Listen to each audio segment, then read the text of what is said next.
श्वेतपद्मासनारूढां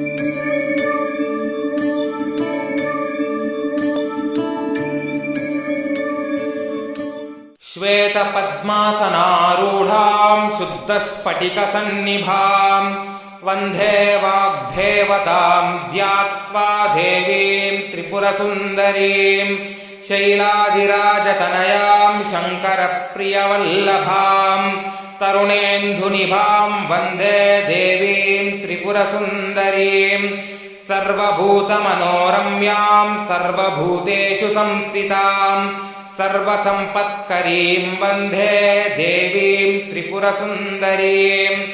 पद्मालयां पद्महस्तां पद्मसम्भवसेवितां पद्मरागनिभां वन्दे देवीं त्रिपुरसुन्दरीं पञ्चबाणधनुर्बाणपाशाङ्कुशधरां शुभां पञ्चब्रह्ममयीं वन्दे देवीं त्रिपुरसुन्दरीं षट्पुण्डरीकनिलयां षडाननसुतामिमां षट्कोणान्तस्थितां वन्दे देवीं त्रिपुरसुन्दरीं हरार्धभागनिलयामम्बामद्रिसुतां मृडां हरिप्रियानुजां वन्दे देवीं त्रिपुरसुन्दरीं